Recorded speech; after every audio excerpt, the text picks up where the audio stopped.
Grid Alliance is a proud sponsor of Public Power Underground, a subsidiary of NextEra Energy and the leading transmission company in North America. Grid Alliance is a transmission-only utility company that's more than just wires.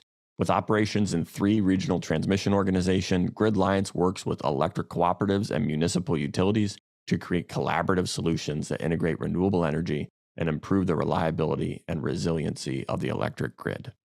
Learn more at gridalliance.com.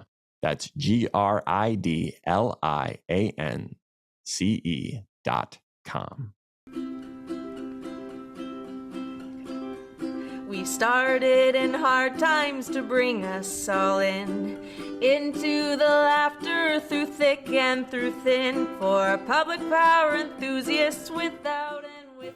I'm Crystal Ball, the Executive Director of the Pacific Northwest Utilities Conference Committee. And I'm Matt Schroettnig, Vice President of Policy and Legal Affairs for Northwest Requirements Utilities. And Matt and I are at the headquarters for the Western Power Pool for a special bonus episode about some unprecedented partnerships for expanding electricity transmission in the West with celebrity guests Sarah Edmonds, Bob Rowe, and Debra Smith. Sarah Edmonds is President and CEO of the Western Power Pool, a nonprofit corporation that helps coordinate electric grid operations for the Western United States and Canada. WPP supports the activities of the Northwest Power Pool, which includes major utilities, generators, and energy managers who work together for increased grid efficiency and reliability, including WPP's administration of the Regional Resource Adequacy Program, or RAP, which seeks to enhance and increase reliability for entities across the footprint. Prior to joining WPP, Sarah spent nearly 11 years with Pacificorp, or Pacific Corp, depending on who you ask, and 4 years with PGE. In these roles, she was responsible for development of strategy and policy recommendations relating to market expansion, regional resource adequacy development, and transmission planning and expansion. Welcome back to Public Power Underground, Sarah. Thanks for having me. I am a big fan of the Public Power Underground. I'm a follower, and I just wanted to say that I really appreciate for all the years how the Underground has shown a spotlight on our very unique Western energy industry. Nobody does it like the Public Power Underground, but also the spotlight it's given from time to time to different initiatives that the members of the Western Power Pool are trying to push forward. It's great. Thank you, Sarah. Yeah. Thank you for following and for listening. Yeah. I'm going to introduce Bob Rowe. Bob served as Chief Executive Officer of Northwestern Energy for 14 years, from August 2008 until retiring in January 2023, making him the longest-serving CEO in the company's history. Following Northwestern Energy's emergency from bankruptcy, Bob led a corporate renewal benefiting shareholders, employees, and customers, and he transformed the company's culture and safety climate, preparing it for a rapidly changing environment. In return, Bob was loved and respected by employees at all levels of the company, and one of the most impactful things Bob did as CEO was lead the purchase of Northwestern Energy's hydro assets from PPL Montana in 2014. And Bob, what I thought was really cool when I read this news, when you retired, you were presented with a surprise. Mystic Dam was officially renamed Rowe Dam at Mystic Lake. This Rowe Dam is located 75 miles southwest of Billings, Montana, just outside the Beartooth Wilderness area. I'm sure it's gorgeous, and it honors your incredible impact on Northwestern Energy and Montana. Prior to working at Northwestern Energy, you were co-founder of Balhoff, is that how you say it? Rowe and Williams, LLC, a national policy and financial consulting firm where you focused on technology and telecoms companies, including transactions and strategy. And Bob, you served on the Montana Public Service Commission from 1993 until 2004 before moving to Northwestern Energy. Bob, this is a first for you. Welcome to Public Power Underground. Thank you very much. You have an incredibly important audience of people who really do help shape the region. One thing I should say, obviously, I was gobsmacked with the dam announcement, and it's now Dam Rowe Dam. But that was the result of hundreds and hundreds of people really working together The other thing that I think the listeners to this program deeply understand and appreciate is how the hydro system throughout the region has so many different values. And we took very seriously not just power generation, but also stewardship for this extraordinary resource. That's great. Thank you for being here. Thank you. Thanks for joining us. Also with us today is friend of the Underground and beloved colleague, Debra Smith. Debra has had an extraordinary career in public power. Before retiring last year, Debra was the general manager for Seattle City Light, one of the nation's largest community-owned electric utilities. She also served as Central Lincoln PUD's general manager from 2013 through 2018. Prior to Central Lincoln, Debra worked for the Eugene Water and Electric Board for 17 years, where she held a variety of positions, including assistant general manager. Debra is still very engaged in some of the most interesting and challenging energy issues in the Pacific Northwest. Debra, you are known for speaking up and not settling for things the way they are, or for the way things are, I suppose. You embrace change as a utility executive, and as a collaborative leader in public power, you brought solutions-focused ideas to conversations with other regional utility leaders. We are thrilled to have you back on the Public Power Underground.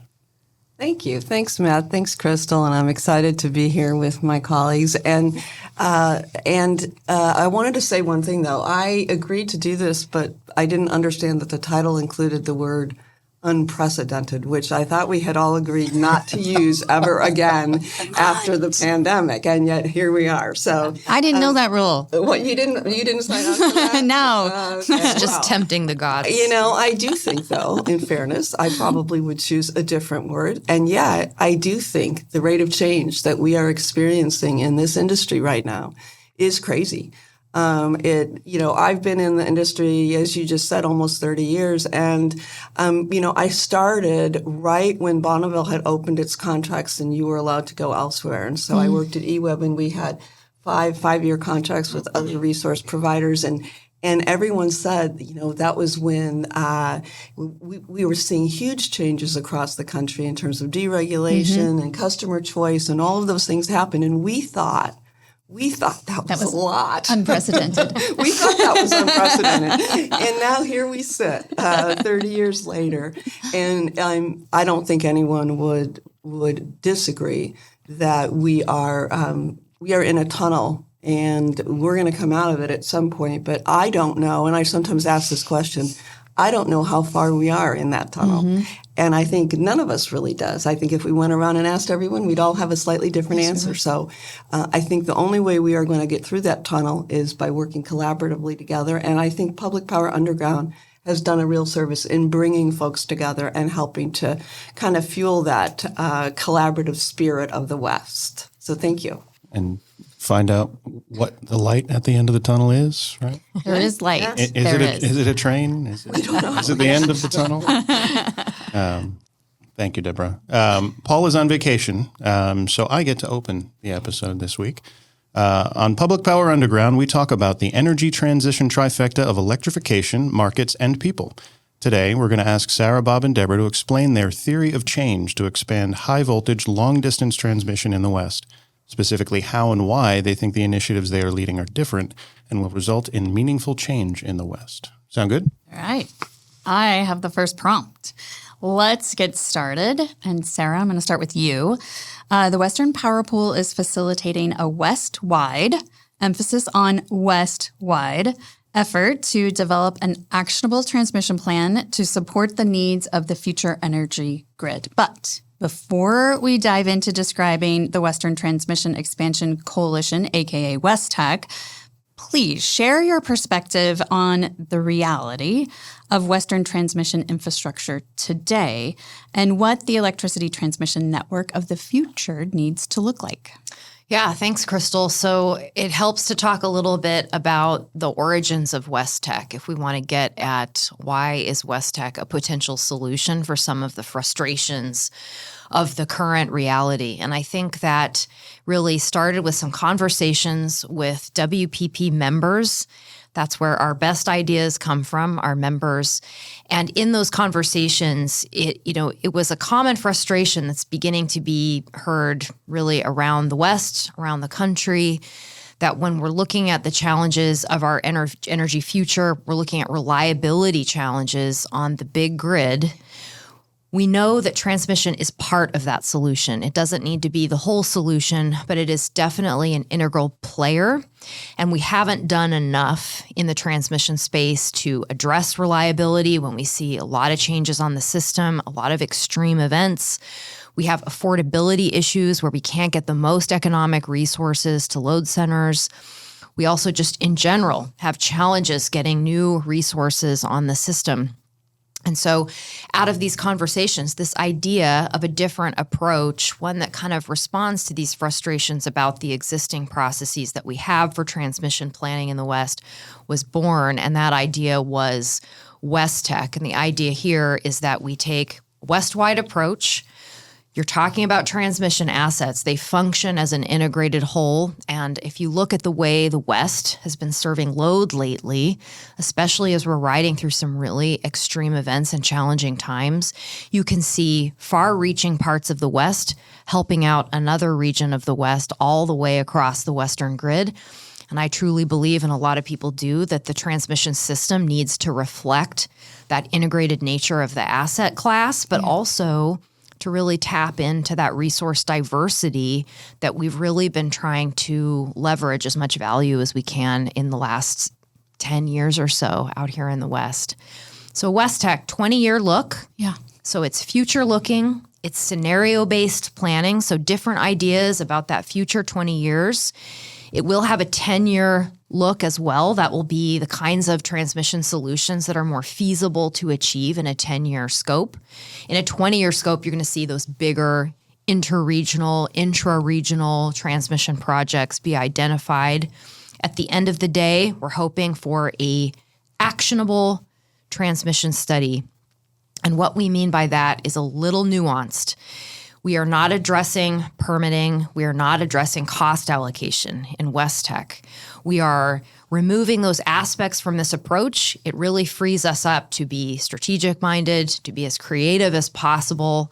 But those are major concerns, and those do need to be addressed. What we're hoping is that we really have built a West-wide coalition. You can go on the Western Power Pool website. You can look up the different committees, and we have touched every sector of industry across the West.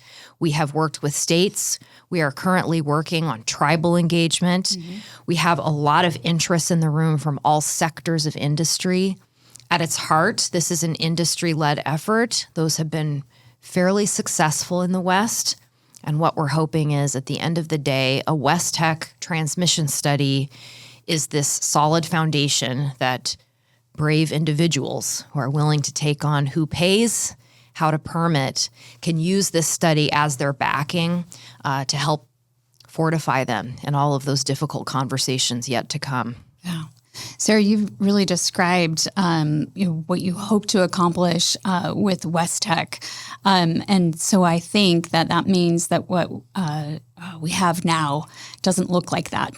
You've talked about this being a different approach. Can you really just talk about, right now, what it looks like, how transmission is planned and operated currently? Right. So in the West, and I'm really focused on the non-ISO, non-RTO portions of the Western footprint because the nature of the tariffs and the relationship with FERC is pretty different in those parts. And in those parts, we have regional transmission planning organizations. It's essentially coalitions of jurisdictional transmission providers that plan as a group. I'm talking about Northern Grid, which is a large part of the Pacific Northwest, but also down into the Southwest, and we also have West Connect. They've got the mountain states and lots of the desert Southwest as well. And they do these processes under the Federal Energy Regulatory Commission's orders on transmission planning. And those started many years ago. They've been around a long time. FERC recently has a new order out requiring some new thinking, very similar to WTEC's approach in many ways. The challenge or the frustration with those existing processes is that in the non-ISO RTO West, we have not seen a lot of new ideas come out of that process. There's a lot of theories about why that might be the case. I do think in the West, where transmission projects tend to be very long in nature in terms of their geographical span and the hardships that come with different areas you have to cross over, challenges of construction, significant decades-long challenges around permitting, that the cost exposure of an innovative strategic transmission project can be pretty scary if you believe that you don't have oversight and control on cost allocation. And I think in the West, too, it's a heightened concern because FERC can't necessarily require public power to participate in these conversations about cost allocation. That adds to the fear and the concern of those that are subject potentially to it, of getting too far into this world. And so there's been, I think, my opinion, a resistance, a reticence in really leaning into those processes. And you can look at the last nearly 12, 13 years. You can look at Northern Grid, you can look at West Connect, and just observe that none of those processes and all of those planning cycles have produced a new, unique idea out of those processes. Projects are being built, but they're the projects that have been pushed by the utilities themselves. They're rolled up into that process, but they aren't necessarily new ideas. And I think there's a hunger and an interest in looking at those too. And there aren't many of them. There are not many of them. More is often how people feel too. We need more. Yep. You are involved in the Western Transmission Consortium, which aims to support the development of transmission infrastructure in the West through a collaborative process involving infrastructure owners and investors. Same request as Crystal had for Sarah. Before you talk about TWTC, please give us your perspective on the transmission system today and what it should look like tomorrow. And how is your perspective on this different from that which Sarah provided a moment ago? I would say Sarah and I are in violent agreement. I completely concur in her analysis of the West. I'd say I started thinking about the need for a transmission system that looked differently when, as you mentioned, I was on the Montana Commission. And Montana was at that time the only state in the West outside of California that actually walked up to the edge of the supply restructuring cliff and then decided, let's go ahead and jump. So a lot of what I've been about at Northwestern is trying to rebuild that, and acquiring the hydro system was certainly part of that. But again, sitting on the eastern edge of the Western Interconnect, we fully appreciated how important this transmission system was. The existing Western Transmission System, you could say it's defined by geography, by political economy, by culture. Long lines, typically project to load. And that worked well. And there was a history in the West of the projects that were successful, that were built, typically were built coming out of some kind of a collaboration. We see now the exceptional value of the coal strip line to serve a new set of resources coming into the Northwest. So I've been concerned about what the Western system looked like for a very long time. Since I retired from Northwestern, I've had the real privilege of working on projects that mattered with people I respect, and the Western Transmission Consortium is very much a part of that. When the West has had systems imposed on it from outside, things did not go well. We can say the things that have worked have been, whether it's in the Northwest or the Southwest, throughout the West, initiatives that were developed in response to the needs of ultimately the customers, the companies, the organizations that serve them. The great spirit, whether it's working on day-ahead market, extraordinary work on resource adequacy from the Western Power Pool, now the long-range transmission plan, are really member-driven, needs-driven initiatives. As we talk more about what we're doing at the Western Transmission Consortium, we can talk about how that complements it. But I think that maybe the most important thing we can say is that the big grid exists for lots of purposes, but primarily the big grid exists to serve the local distribution grid, and the local distribution grid exists to serve customers of all kinds. The way to think about it is your load transmission provider is my customer. My customer could be a hospital, school, senior citizen at home needing medical assistance. So we have to keep that in mind. We have to keep in mind what the on the ground needs are that we're trying to meet. So I think we've done a good job with very localized projects, building the transmission within our own balancing authorities. We've done a pretty good job often with lines from one service territory to the next. But the big projects, to be successful, again, Colstrip would be one of a number of examples, really have required kind of coordination, mutual engagement. So what we're trying to do, very consistent with what the Power Pool is doing, is bring the people to create a structure for that kind of collaboration. Business-focused, operational-focused. There's great technical analysis being done, great work being done on policy, so we want to support that. I like this idea of a big grid and it being so big that you have to bring many entities together to make that a reliable grid. Exactly. I also like the idea that big grid is bigger than any one of us. And so, I mean, I think that's really the important piece. It's the word that defines the collaborative nature of the transmission system.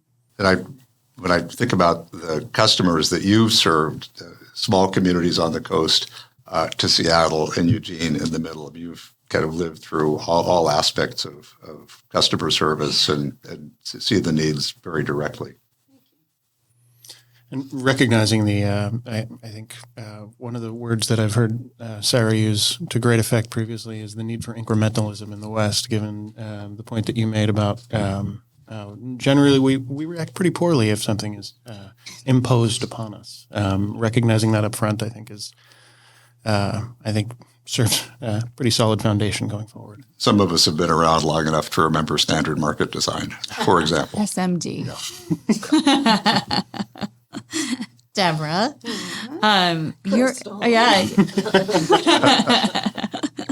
you're here for the public power perspective, really. And so if you could please maybe just touch on how public power in the Pacific Northwest receives transmission services now and how it will change, or should it change? And I will answer that question. But before I do, I thought it would be good to say that I am not only representing the public power perspective, but when Bob here said that he likes in retirement working on important projects or projects that make a difference with people he respects. And so why am I at this table? Well, part of the reason I'm at this table is the same. So Bob, who is someone I respect tremendously, came and asked me if I would be willing to serve, as a board member or actually advisory committee member for the Western Transmission Consortium during this development phase. And I know Bob will talk about that later, but that's why I'm here. And I do bring the public power perspective there.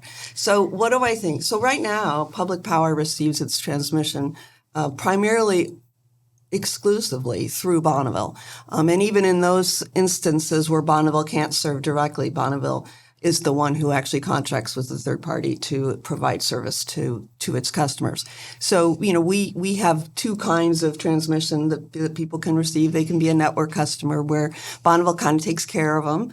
Or they can be a point-to-point customer. And customers are also available or are also able to bid on excess transmission that Bonneville may have available. That's something that Seattle has done in the past. So that's the way it works today. And public power sits back, and I even at Seattle often looked at when the federal government started making announcements about the money that was coming our way, and that was incredibly exciting. And yet, the first place I went was, well, that means that PacifiCorp is going to build whatever they want to build, and maybe they'll get some money for it. And that goes to the very subject. I love PacifiCorp, by the way, but that goes to the very conversation that we're having here. I felt like there was a little bit of out of order. We are throwing money at a problem without having first sat back and resolved the problem, described the problem, and created the work plan or solutions to move it forward. And so I think that's what we're doing today. Do I think that it will look the same in the future? I hope not. That may be a reoccurring theme for me here today, but I don't think we will be successful if we go into any of these conversations assuming that we come out with the same solution that we have today. I think I used to use the analogy of our system as a funnel. And I would say, you have a funnel sitting up there and people pour power into it and then it comes out. And as Bob says, it goes to the transmission system and then it goes to the distribution system and then it goes to my customer. But that's not the case anymore. We don't have a funnel. We have an irrigation system, and we've got power coming and going from various places. That's part of why the big grid needs to be modernized to facilitate that bidirectional flow of energy and the things that we all know will happen and we all believe will happen in the future. And I think public power absolutely needs to be part of that. I think we could have a future where I'll just pick on PNGC, another great organization, where PNGC is building its own resources, and Bonneville is purchasing resources from PNGC, and somebody else is providing the transmission to get those resources back to load. So I think it will look different. I think Bonneville will have absolutely have a role, but I think Bonneville will be most successful if they approach the future with the same spirit of collaboration that we're talking about here, and with the same sense of innovation and wow, we've never done it that way before. That's how we're going to succeed going forward. I love your enthusiasm. So we've talked about what the future should look like, and Debra's been very clear she doesn't want it to look like it does today. Let's get into some talk about the barriers. Bob, I'll start with you. Why do you think it's so hard to build transmission this way? And what are the barriers to building it in the way you think about it, the big grid? Sure. Some of the barriers, I think, are widely recognized, nationally agreed upon.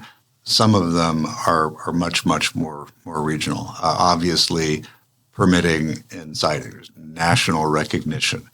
The question about cost allocation, who benefits, who pays, coordination. One of the challenges in the West, in the non-organized market, I used to call it the cowboy market, is that there's a huge coordination problem, and there are externalities, external costs, external benefits, and a general recognition that parties who are necessary to come together to plan a project, to build a project, and ultimately take service off that project aren't typically in the room. So, and that's a recurring problem across the West. So one of the things that we're trying to do in the WTC is, in a kind of a structured way, get the parties in the room so that project by project by project, parties who will benefit will be able to participate. And the planning that should result from that, and this is where Sarah's good work comes in, it's going to look very, very different than project by project kind of planning. So one of our hopes is that we'll be able to take your good work and over time incorporate that into the consortium. So we talked about, it's kind of like the physical geography and the economics of the system. That said, there are incredible opportunities to just make every layer of the electricity system so much more smart, flexible, robust, very much the kind of things that you were talking about, Debra. And there are technologies both in terms of visibility and control, capacity on the lines that are ready to be deployed on the transmission system. And at the same time, the distribution system is just getting so much smarter. You have to think about a local distribution system as being, at the very least, complementary to the transmission system. If you can operate the local distribution system more robustly, more efficiently, to some degree, that's a benefit to the transmission system as well, and vice versa. Yeah, I hear you talk about the existing process really keeps people from getting together. Yes. We know we like to get together in the West. We enjoy getting together. With everybody. Debra, from your public power perspective and with your electric utility enthusiasm in mind, what is holding back the change that needs to happen? Well, I'm going to just pick on a couple of things or throw a couple of things out there. Obviously, we all hear about the queues and the length of queues, whether it's with the regional transmission organizations like CAISO or SPP, or whether it's with Bonneville. And we talked this morning at PNUC a bit about the shortage of transmission engineers. And I think, Sarah, maybe you brought that up. I mean, that's a really hard thing. And we're dealing with those kinds of issues, lack of engineer resources in every way. And this is a somewhat new, at least a newish field. I mean, I would imagine that the work that transmission engineers did 10 years ago and the work they're doing today is very different. I assume that's true, and I hope that's true. So I think that's one thing. The other thing that, and I need to be sensitive as I say this, but in my experience, working at both a small full requirements utility and then at Seattle, public power is wonderful. And people have heard this story from me before, but I didn't choose. I didn't say, I want to go work for a public power utility. I wound up working for a public power entity. I could have just as easily wound up working for Bob. Or I could have wound up working for you. There you go. And I believe so strongly that other than a few people, and I sometimes say, and other than the salaries of the GM CEOs, the people who do the work, whether they work at an investor-owned utility or whether they work at a public power, they have the same commitment to customer. They have the same concerns about that distribution system being able to provide the resource. They're the ones that are out there talking to our customers collectively, the big customers, and there's no difference. And so when we get hung up on local control and how we're different, public power, I think we inadvertently are putting up walls that prevent us from the kind of collaboration that we really need to do the things we talk about really wanting to do. So in some ways, we're shooting ourselves in the foot. And I know that is a personal view, and it's not shared by everybody in public power. But I have spent a fair amount of time in the last few years working with colleagues at investor-owned utilities, and they're wonderful people. And they often have access to resources that public power, especially small public power utilities, don't have. And we will benefit the more we work together. I'm going to, with your permission, go off subject a little bit to reinforce what Debra is saying, because it's such an important point. The commitment, regardless of your organizational structure, is just the same. And the way we got to know one another was primarily through Western Energy Institute. How many industries have organizations like PNUC, like WEI, that are really all about sharing information, sharing technical skills, and to the point about human resource scarcity, developing people? That's all extraordinary. I've appreciated what you had to say about what the investor-owned side of the business can contribute. On the other hand, I've always looked very closely to public power, and I know the folks I used to work with at Northwestern looked to public power for thinking about how to be part of a community, and particularly because the co-ops, and certainly in my part of the world, work directly with their customers, governed by a local board, looking to them to figure out how to price. Yeah. And what kinds of pricing structures do customers respond to? And as a result of that, I think in some cases, because prices are much better aligned with costs and with public policy, some of the kind of the grinding difficulties that have constrained investor-owns from making the investments, offering the services they want to make, have been addressed by public power. So we all have so much to learn from one another, whether it's through PNUC, WEI, all kinds of other organizations. That's a great point, because truly public power and the rate-making structure is so much easier to work with, and I can appreciate that. So we've got a shared mission, shared values, and lots to learn from one another. Right. And Debra, I appreciate you bringing it up Every time I hear you on Public Power Underground, you talk about it. I would encourage you to continue to talk about it. It's something I'm passionate about and why I feel like I have found a great fit at PNUC.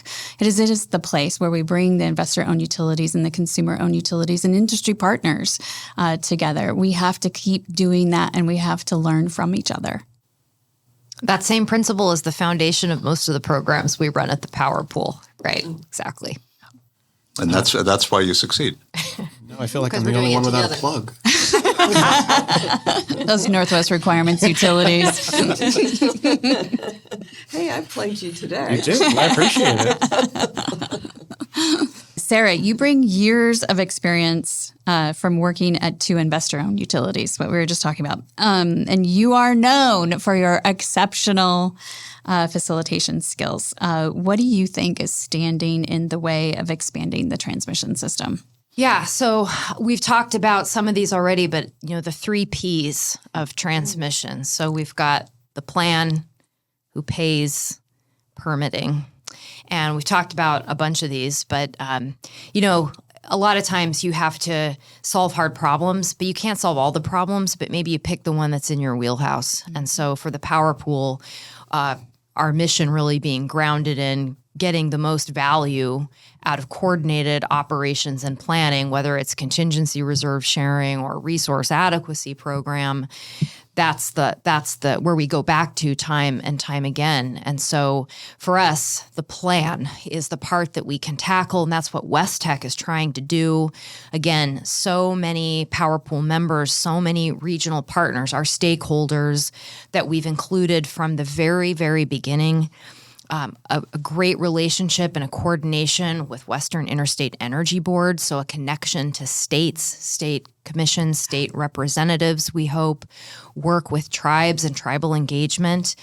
This is what we're doing to address a barrier to transmission, which has to do with hearts and minds. Not everybody agrees that transmission is a good thing. There's different views about it. It starts with a high quality, high confidence study. Not everyone may agree at the end of the day on what the solutions are or that we need those kinds of solutions. But a main focus of WestTech and the coalition we built is to bring everybody along regardless, so that at the end of the day, they felt heard, valued, and appreciated.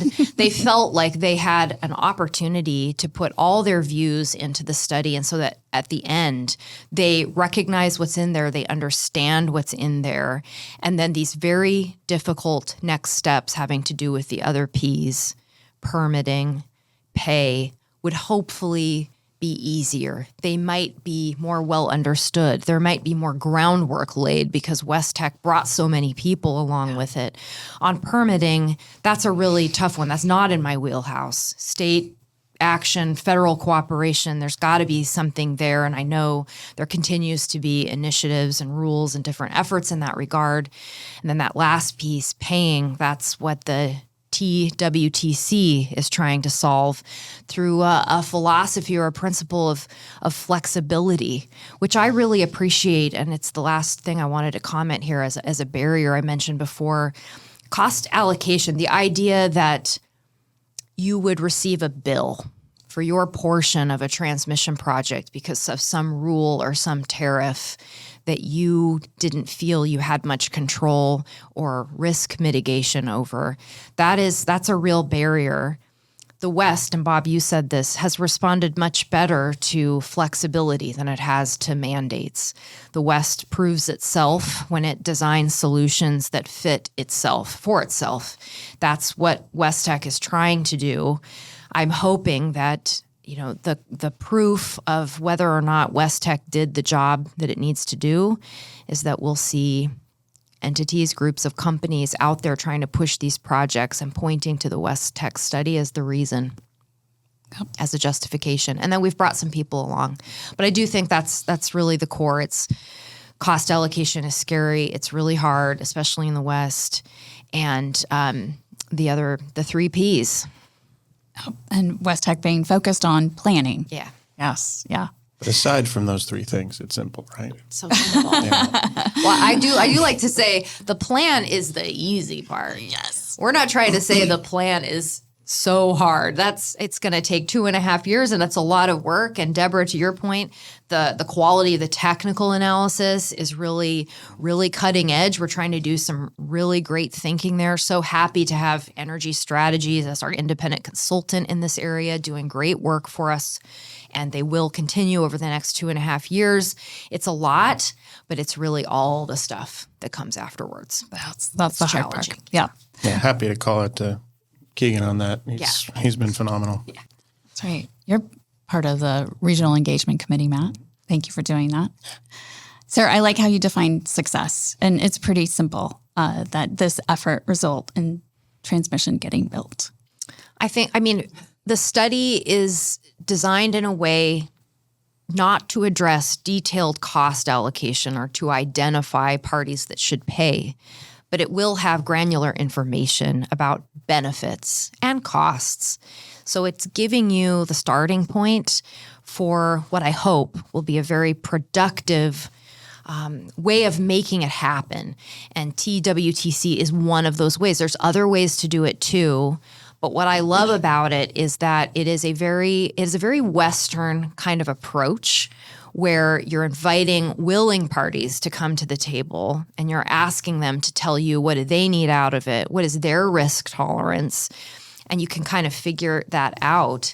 I would observe that in the recent FERC Order 1920, which WestTech is not about that, but looking to that order and thinking about the matter of cost allocation, yes, as it has before, FERC needs you to define an ex-ante cost allocation method, sort of your default method that you will apply to a project should it be selected through that process. That can be scary for Westerners, but it also has a new avenue that I think is intriguing and with a lot of possibility in it, which is the alternative method of working with states on a cost allocation that they might agree to. There's a lot of details that haven't been hammered out about specifically who will do that and what that might look like.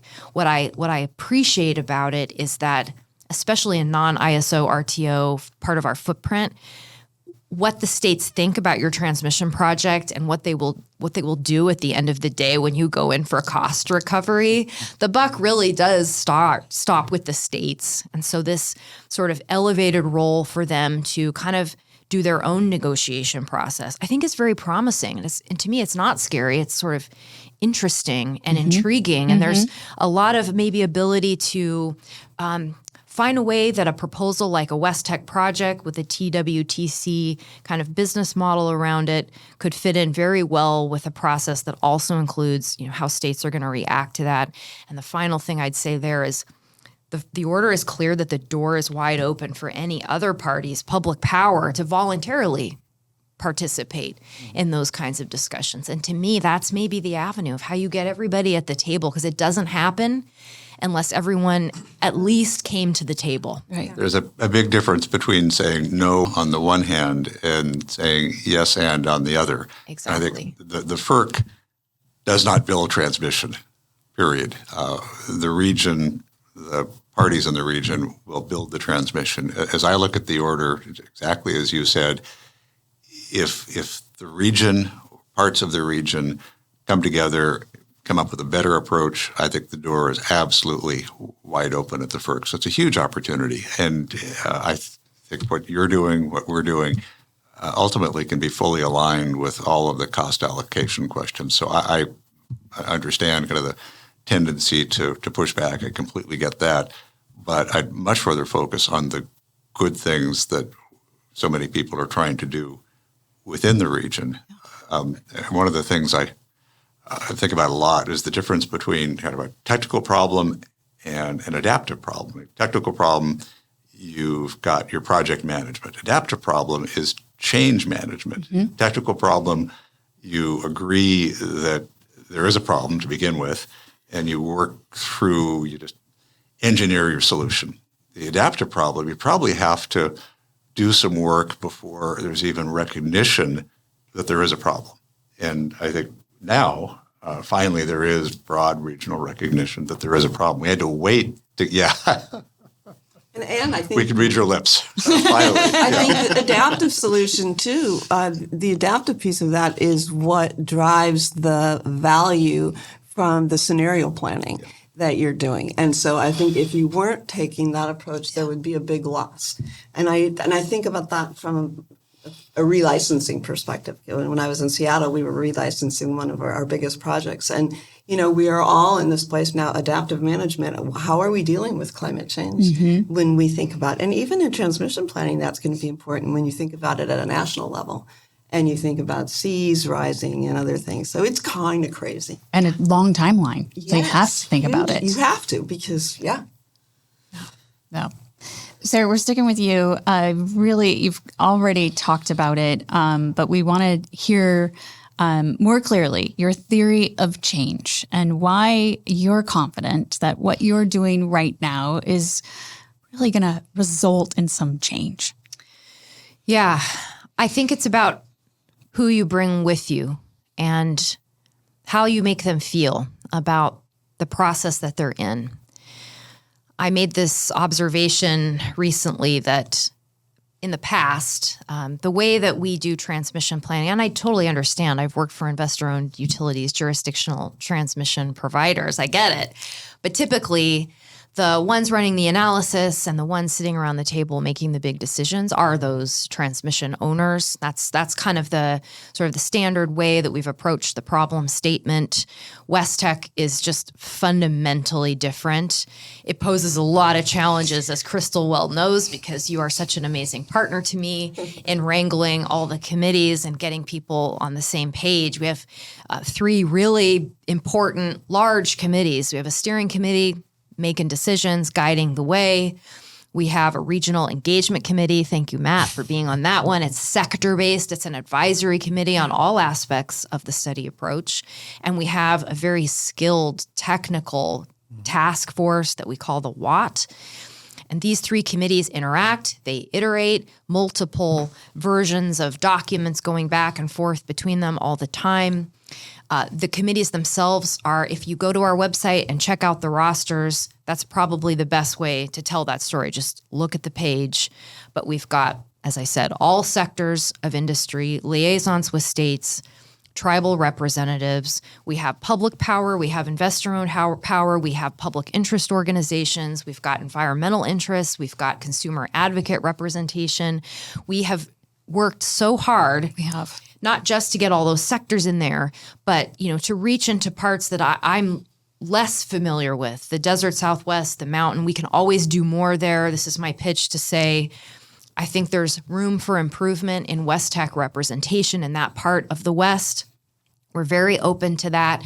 We've brought all of these companies, entities, individuals along with us because, to me, the theory of change is really winning hearts and minds. That's how you get to their wallets. You need that last part, especially. And so that's really what it's about. And when you bring people together, I think the magic of change is that trust that you build with parties that aren't used to working together like this. This is unprecedented. This is it's very industry led, and it's, I hope, building a new community that understands and begins to trust, we can do this. We can work together in this way. And if we do this and we're really, open minds, open hearts about the exercise, that we might get something really meaningful out of it. I'm so optimistic, and I really appreciate that you are open to growing the community. And, we recognize that we can do better. And we really want to get some momentum with tribal representation. And that's something that we will continue to work on. And hopefully by being inviting, we can get more participation. Yeah, we have an excellent start with some really strong individuals on our committees, but we can do more there. We're at this very exciting moment where we've finished the study plan. The study plan for WTEC that dictates what the next 2.5 years of work will look like. How do we get to the 10-year look? How will we ultimately get to the 20-year look? But it's a great pivot opportunity because it's not too late to get involved and to influence and be heard. And then even if you weren't interested or didn't end up on a committee, our commitment to public engagement through public webinars, public comment, response to public comment, those will be going all through the journey. Yep. So there'll be opportunities along the way. Yep. We're going to be out there in front of people. Yeah. Well, I agree with everything you just said, Crystal. I do think it's important to note that you're always optimistic. We're in trouble the day she isn't. Just talk to my husband. Moving to you, Bob, if you don't mind. The Western Transmission Consortium is currently in its development company phase. Similar question again. What is your theory of change, getting from A to B? Why are you closely collaborating with WestTech, and why are you so focused on project investment in particular? Yeah. My theory of change, actually, I talked about in terms of technical versus adaptive change. And that's really a part of what's underlying what we're doing. We spent a lot of time. We came into it with a theory that there was underinvestment for a number of reasons that we talked about, but including that coordination problem, bringing the parties together who wanted to either make the investment or take service off the investment in ways that simply wasn't happening. And you've seen in organized markets, they're the multi-value projects, but they have their own challenges. So a lot of time listening, understanding what various stakeholders' interests were, and our stakeholders are really quite similar: the investor-owned utilities, public power, and then the independent transmission developers. They all have a role to play. Moved from there into the development company phase, and the development company is just simply assigned with the goal of developing what we're calling, somewhat misleadingly, a transmission company. So we've become now a formal entity, continued the consultation process. When we get to the transmission company phase, think about that as kind of a relatively thin parent, but the ultimate work would be done by project-specific companies. What the parent will provide is kind of a common analysis, communication out to all the stakeholders. We've spent a lot of work talking to state commissions, to the regional energy bodies, kind of building the case for looking outside of your own jurisdiction, looking at the West broadly. And there's some great examples of that. And I think actually the region is much more appreciative of that, talking to commissions about what they can do to support the individual projects. But then ultimately, our vision is that each project would have a project company. Participants in the consortium would then be able to own shares of those projects. We met earlier this spring in Phoenix. Great meeting. We had a large group of parties there represented. Made a lot of modifications to the structure, but then also there was a real urgency to move towards some particular projects. So we're closely aligned with the WestTech process. In fact, we're using the same firm in terms of the transmission studies project identification. There was a sense of urgency to let's move some projects forward. So we're actually now in the process. We'll soon open the process, letting parties nominate projects into the process, talking about who's interested in what project, what the ownership structure should be. That will be ongoing. I think the view is that if this structure is successful, we'll probably have an iterative series of projects identified and then moving forward over time.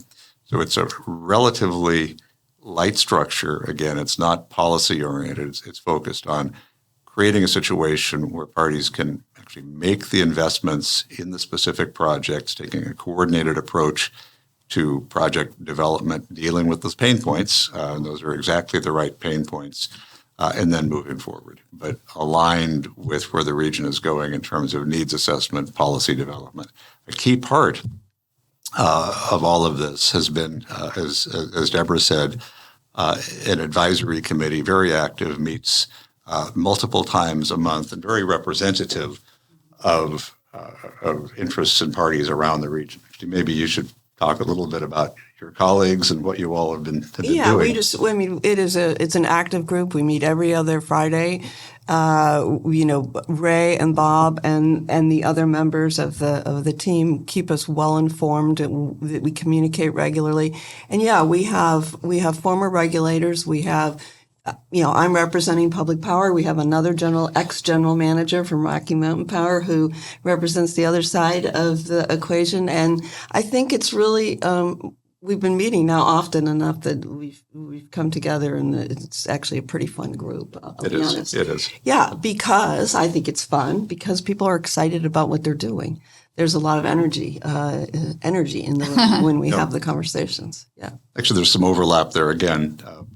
By design between our board. We actually have a board member on, one of the advisory committee members is on Sarah's Western Power Pool board. Two of them. Two of them now. Yeah, that's right. Initially it was Susan Ackerman. So, Doug Hall, that's right. So, great. And that was intentional.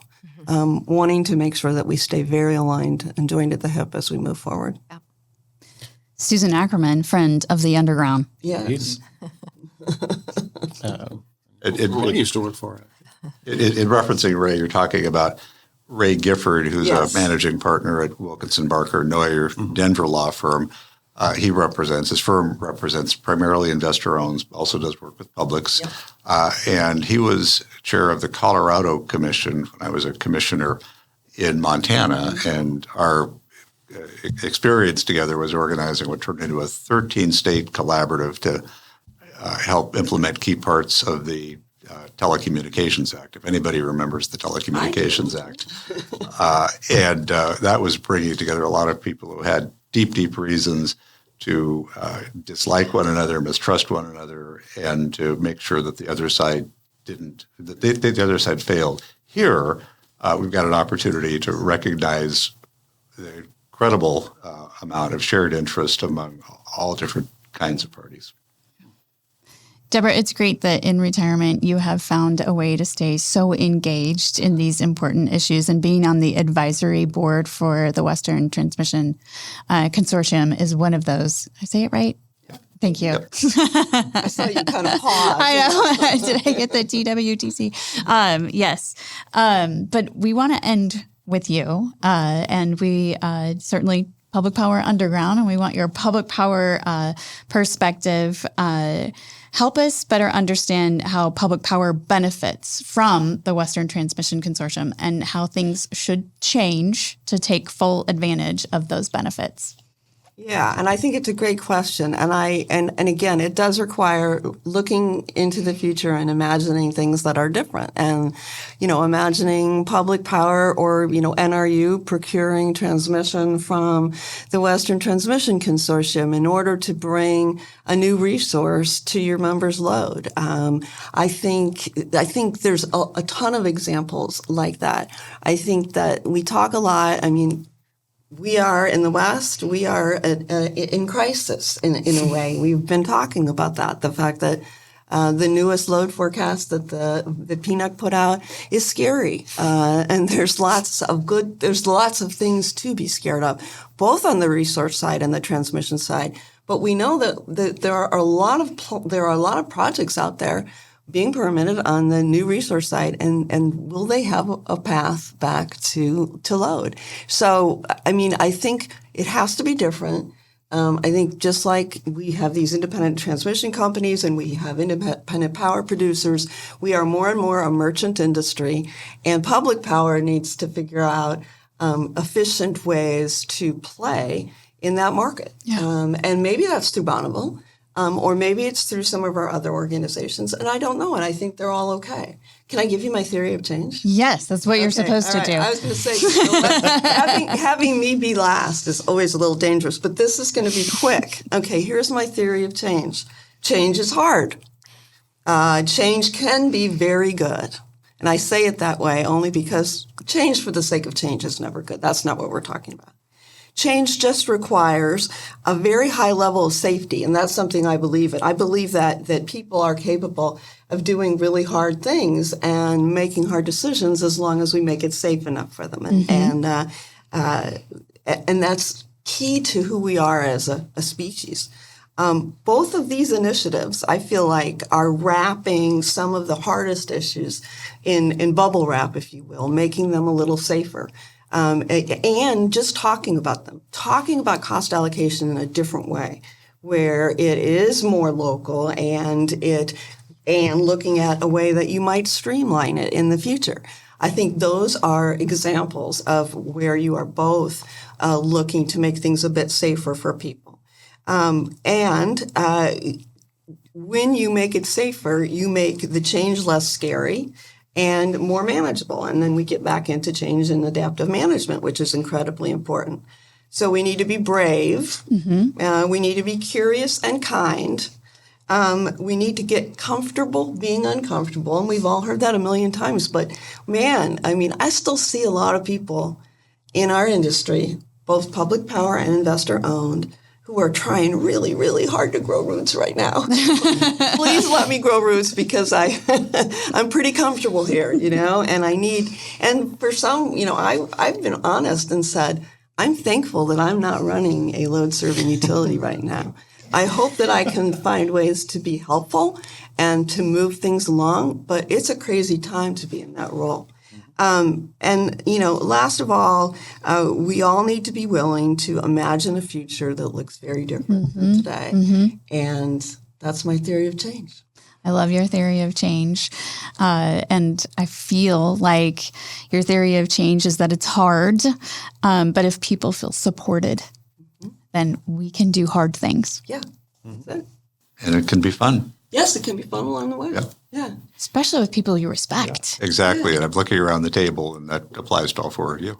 Thank you, Bob. Well, thank you. Yeah. You're an example for us to follow.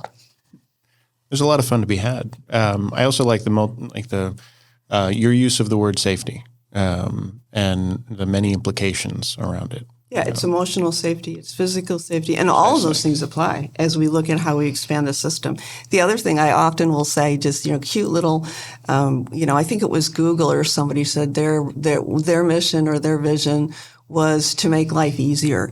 And I sometimes think that electric utilities or gas companies, part of our mission is to make people more comfortable. I mean, that is, on the one hand, kind of what we do. Yeah. Yeah. Keep us comfortable. Just angling for another sweatshirt, aren't you? Safe and comfortable. So there you go. Yeah, I'm angling for another sweatshirt.